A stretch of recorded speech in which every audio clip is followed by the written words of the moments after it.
Muito bom dia, boa tarde, boa noite. Sou o professor e biólogo Tassiano. Mais uma vez estou aqui atendendo a pedidos e hoje o nosso tema será uma matéria muito interessante que passou há poucos dias na TV, que trazia a seguinte chamada: pessoa cria tubarão lixa em sua residência. O fato ocorreu no município de Ribeirão Preto, interior do estado de São Paulo, e aqui vamos falar um pouquinho a respeito. Para isso, traremos informações técnicas atuais para embasar a questão, até para atender o que diversas pessoas pediram, a minha opinião. Vamos lá. Primeira coisa, em relação a uma espécie, o próprio IBAMA, Instituto Brasileiro do Meio Ambiente e Recursos Naturais Renováveis, traz as seguintes definições. Ele descreve as espécies como espécies silvestres, espécies exóticas e espécies domésticas, as três classificações presentes no IBAMA. As espécies silvestres são todas aquelas presentes no país e que são naturalmente daquele local, ou seja, são nativas. Como espécies silvestres do Brasil, nós podemos citar dezenas, como por exemplo o próprio tamanduá-bandeira, mico-leão, a onça, diversas espécies de onça, desde a onça pintada, a onça parda, diversas espécies de aranhas, insetos, aves e demais animais, como o próprio lobo-guará, presente em regiões com cerrado. Já em relação aos animais que fazem parte do chamado grupo dos exóticos, de acordo com o IBAMA, são todos animais que não são naturalmente daquela região, daquele local. Podemos dizer como exemplo os animais introduzidos em uma região.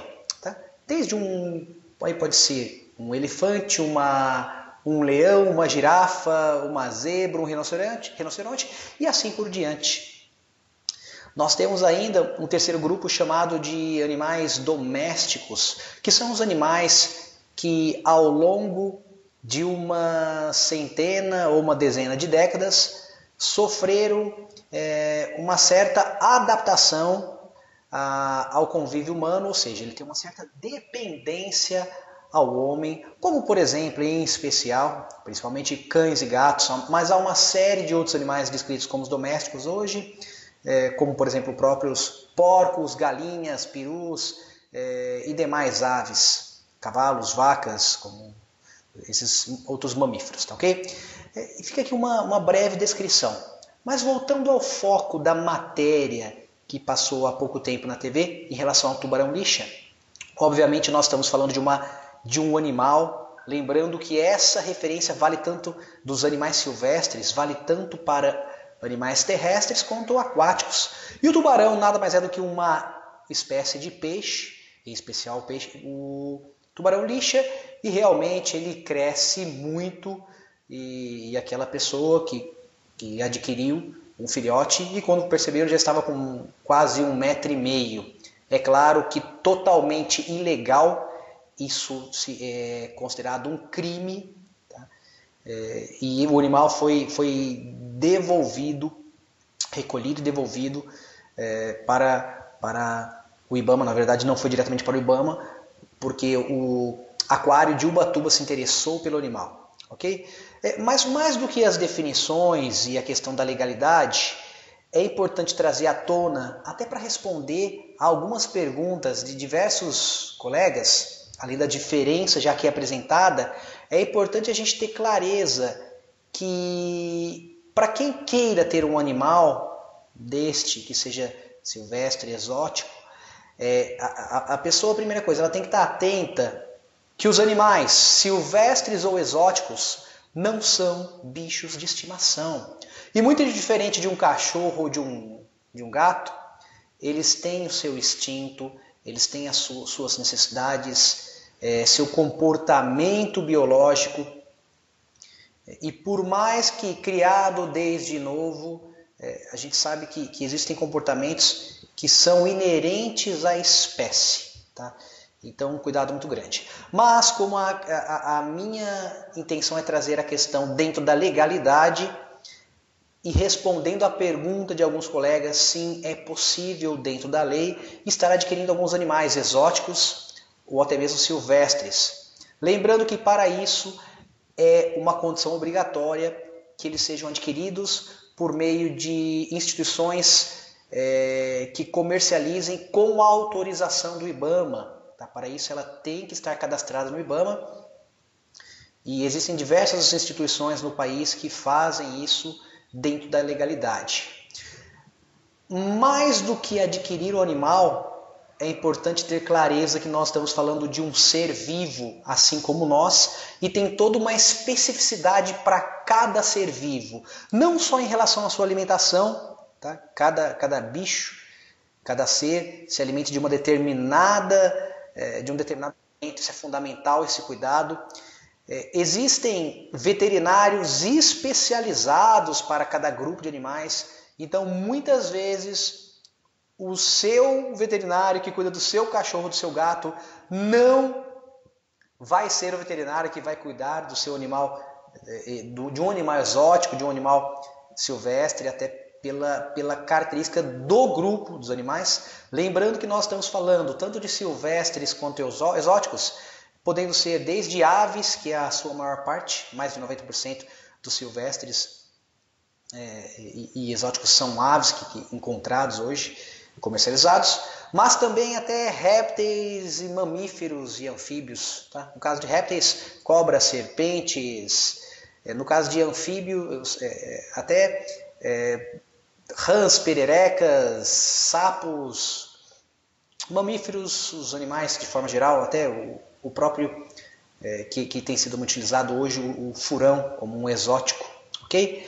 E claro que esses animais, quando retirados, eu nem vou citar, o que eu trago é a legalidade, portanto, os animais que não são legais, os animais adquiridos de maneira clandestina e mais claramente falando pelo tráfico de animais silvestres e exóticos, é crime e nesse sentido não vamos nem entrar nesse mérito, porque o que é permitido por lei, em alguns casos, em alguns animais, são aqueles que vêm com documentação liberada pelo IBAMA. Tá? Então é fundamental que a gente tenha acesso a isso. E esses animais que são legalizados com essa documentação, eles têm uma anilha, principalmente para as aves, né? E essa anilha tem toda a sua identificação.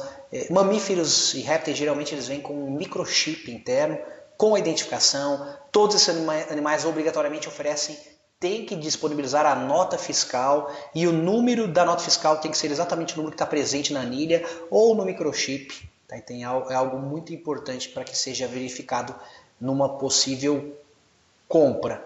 Tá? Mas para fechar essa nossa conversa, esclarecimento, é fundamental salientar que o tráfico de animais é considerado hoje no mundo o terceiro maior negócio do planeta em rentabilidade, só perdendo para tráfico de drogas e de armas. A gente está falando de valores absurdamente altos. No Brasil, a gente está falando de um valor na casa de $1 milhão ano. Tá? Em todo o mundo, mais de 10 milhões de dólares ano. Isso é algo muito preocupante, ainda mais porque o Brasil é um dos países com a maior biodiversidade do planeta. Daí o motivo pelo qual o tráfico de animais ser tão intenso no nosso país.